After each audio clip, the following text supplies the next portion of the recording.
Hey, Miss Unemployed. Are you awake, sleepyhead? I'm awake. Also, I'm working right now. There she goes again, pretending to be all busy doing her fake job.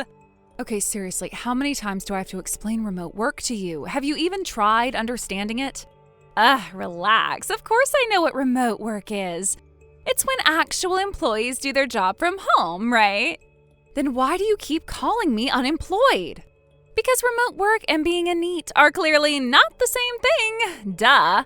Exactly. That's why I keep telling you. I am a full-time employee. My department switched to remote work setup. You're right, liar, liar, pajama pants on fire. You were assigned to the factory floor, remember? What, are you building machines from your bedroom now? That was during the training period when I first joined. I'm in a totally different department now. Desk work, at home, legit.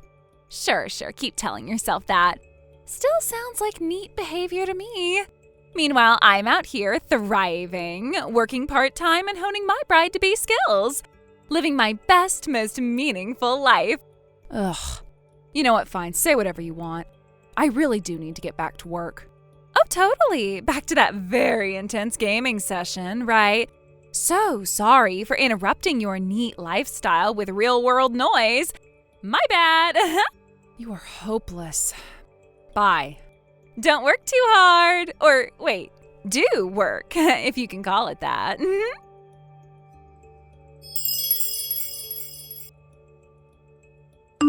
Hey, Maddy, what the hell is going on? I just got back and the house is practically empty. There's nothing here except my suitcase and a couple boxes. Furniture's gone, closets are stripped bare.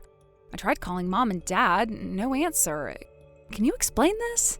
Oh hey, look who finally came crawling back. Thea, the globe-trotting NEET. Back from your 2-week vacation of doing absolutely nothing, I assume? It wasn't a vacation. I told you before, it was a business trip. Yeah, right. A business trip for a girl who works from home. Sweetheart, you can stop pretending.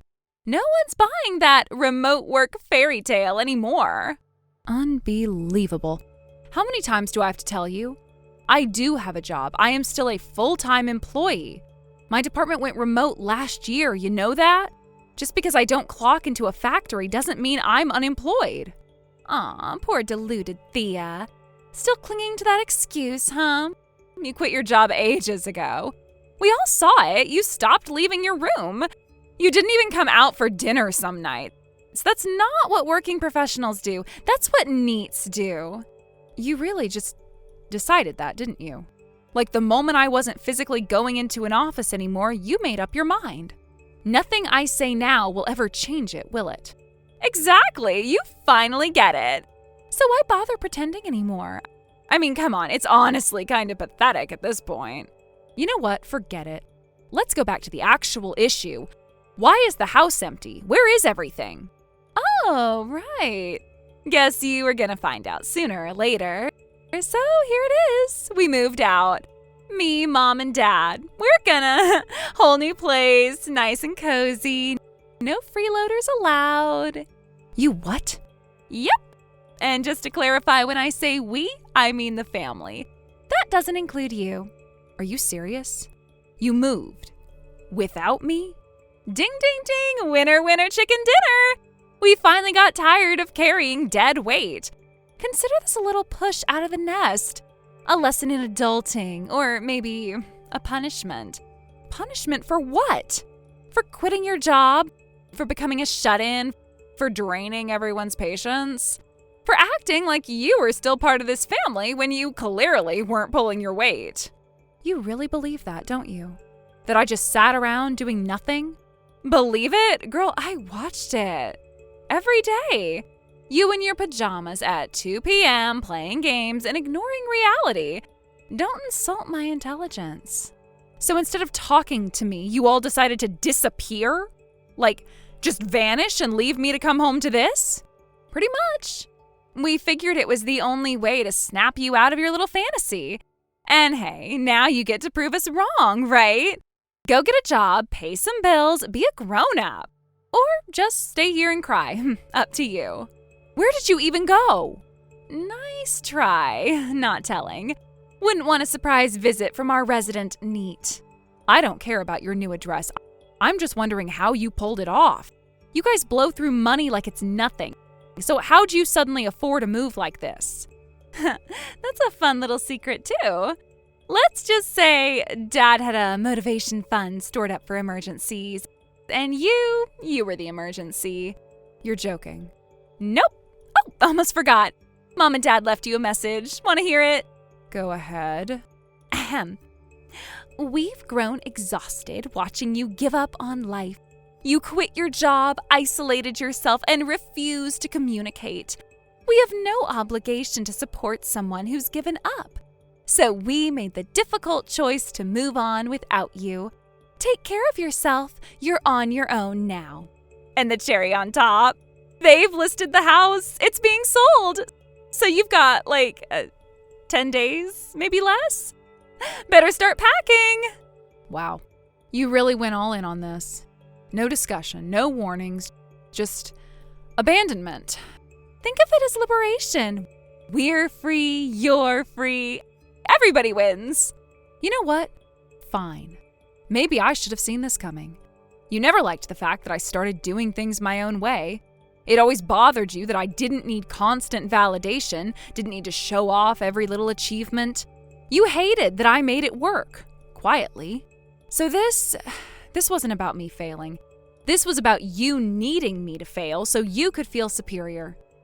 Ooh, is this your deep monologue moment? Save it for your diary, hun. You were a burden, not a martyr. You and I both know the truth. And one day, when all your smug little lies fall apart, when Mom and Dad are tired of pretending you're some perfect daughter, when life stops being fun and you need help, you'll remember this moment. And I won't be there. Please, keep the dramatics. We're done here. Officially. No more calls, no more texts, no more handouts. You wanted independence, right? Well, here it is. Enjoy it. I will. More than you know.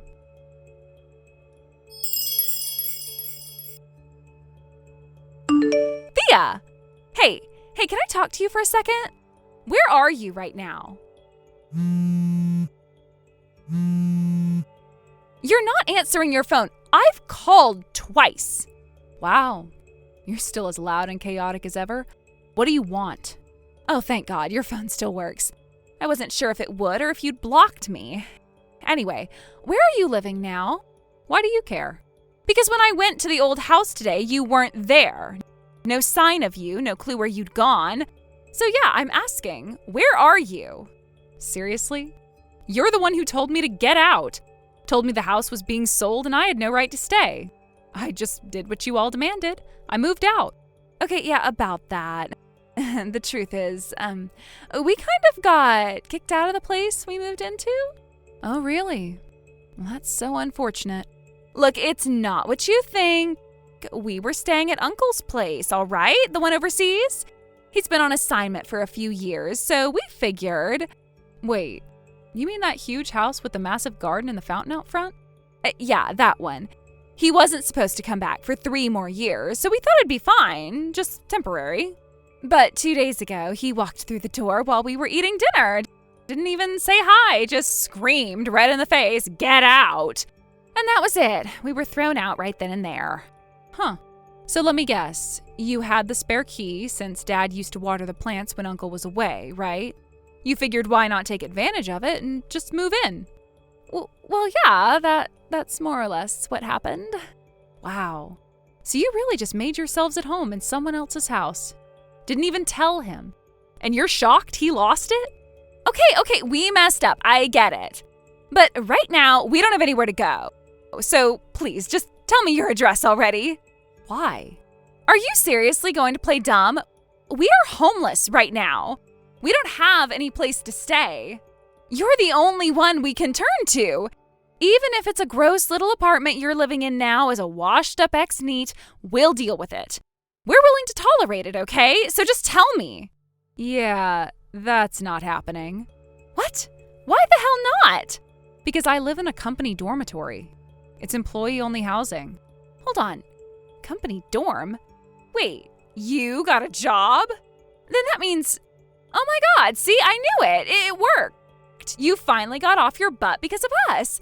Us kicking you out was the wake-up call you needed. That means you owe us for where you are now.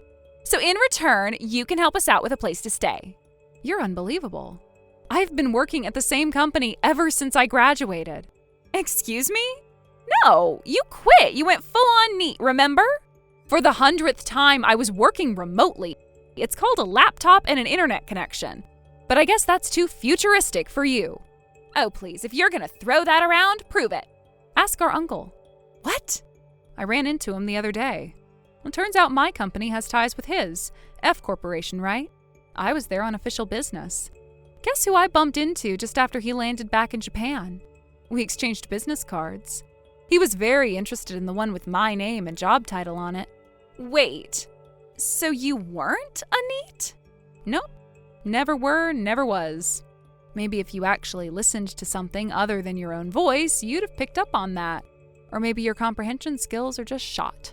Do you even understand English anymore? You good? Shut up! This isn't the time for your smug attitude. We seriously don't know what to do about housing. What are we supposed to do now? I don't know. Rent a new place? We can't! Why not? I mean, it's complicated, okay? Let me guess. Dad still refuses to adapt to technology. He didn't want to do remote work, so he forced his team to do everything manually, piled all the digital tasks onto someone else. Company operations fell apart, clients left, and boom, major losses. Eventually they fired him. No severance, no benefits. Which means no money to rent an apartment. How the hell do you know that? Oh, right. Forgot to mention, my boyfriend works at the same company as Dad. News travels fast. You what? You have a boyfriend since when? For a while now. Unlike you, I don't feel the need to broadcast my personal life to the world every 5 seconds. Are you freaking kidding me? Why is it that you get to have the perfect life? The job, the dorm, the boyfriend, the future? What the hell happened? Why did everything fall apart for us and somehow go great for you? You really want the answer? Yes! Because you never listened. Because you were so wrapped up in your own narrow view of the world, you couldn't accept a reality that didn't match your assumptions. You thought you were punishing me by kicking me out, but all you did was give me peace. Meanwhile, you took advantage of people, you squatted in a house that wasn't yours, you got kicked out by family, and now, shocker, you've got nowhere to go. Everything you're suffering now, that's just the consequences of your own arrogance. Please, Thea, can't you help us? Just this once? Excuse me? We have nowhere left to go. It's me and Mom and Dad. We're desperate. Please, just for a few days, let us stay. We're still family, right? Family? That's rich. Weren't you the one who said I wasn't part of the family anymore? Didn't you all agree I was nothing but dead weight? Oh, that was a mistake. We were trying to help you. We didn't know. We didn't understand. No, you didn't care to understand.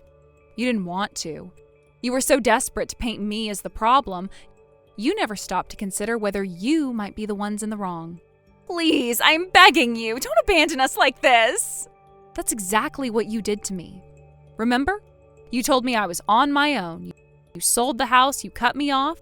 You celebrated when I was left with nothing. You wanted me gone. Well, now it's your turn. Thea! I have a life now. A stable job, a future. And I don't need you dragging me back into that toxic mess. You burned the bridge. Don't expect me to rebuild it for you. Wait, Thea! Please, just wait a sec. Goodbye, Maddy. And good luck. You're going to need it.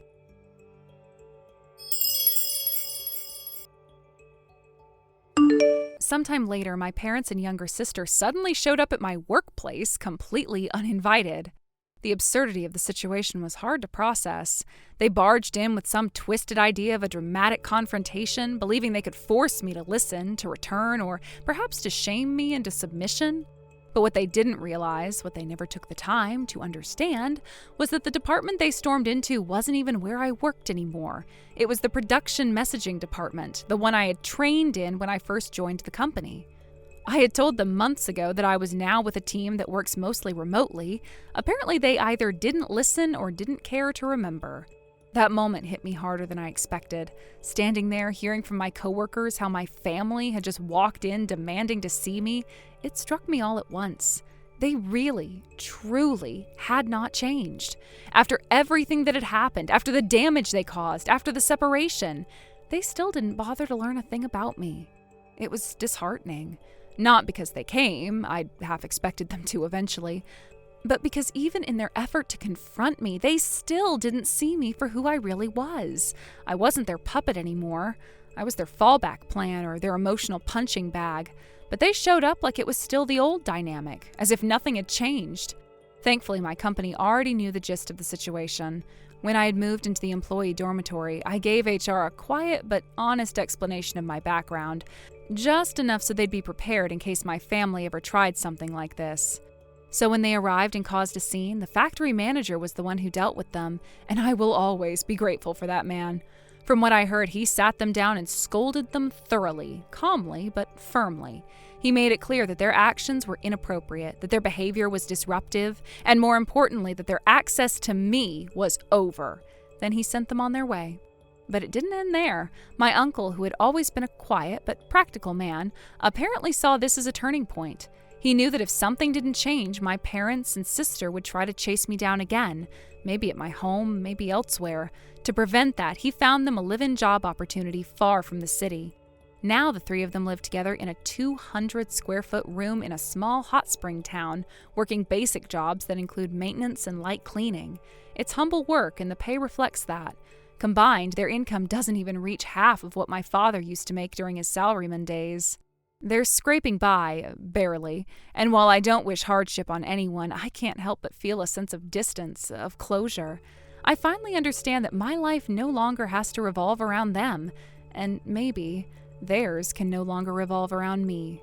Thank you for watching and listening. We hope you enjoyed the video. Don't forget to like this video and subscribe. Also, feel free to leave a comment about what you thought of the story. We look forward to seeing you at the next story. Thank you for watching. Please subscribe and hit the like button. See you next time.